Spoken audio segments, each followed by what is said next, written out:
Hal-hazırda Sumqayıt şəhəri 10-cu mikrorayon Kristal Abşeronundayım. Sakinlər 3 gündür artıq suyun olmadığını bildirirlər. Sumqayıt şəhəri 10-cu mikrorayon Kristal Abşeron yaşayış kompleksində yaşayan sakinlərin adından bildiririk ki, artıq 3 gündür binaya içməli su verilişində fasilə yaranıb.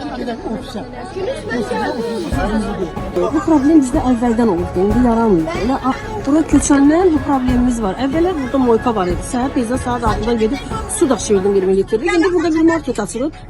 Budur saat 8-də açılır ki, durub oradan səhər yuxudan uyanırıq ki, su gəlmir artıq. Gedib oradan su da ala bilirdik. Saat 8-də açılır. 3 gündür qabağımıza çıxıb deyən yoxdur ki o. Bu gən su nədən gəlir? Qalastoka yaşayırıq, Allah qoymasın ki. Şahitimiz yaxşı olmalıdır. Pul ödəyirik, yoxsa artıq madərli madər. Hər ay pul ödəyirik ki, suyumuz, işimiz, qazımız, nüftümüz gəlsin, ərazimiz təmiz olsun. Sakinlər bildirir ki, binanın komendantlığı telefon zənglərinə heç bir halda cavab vermir. Mən bir dənə onu deyirəm ki, şirkətə getmək lazımdır, vəssalam. Gördüyünüz kimi hal-hazırda bina sakinləri mağazalardan su daşımağa davam edirlər. Bizə deməli ki, ayda da eyni vəziyyət idi. Bir həftə suyumuz olmadı.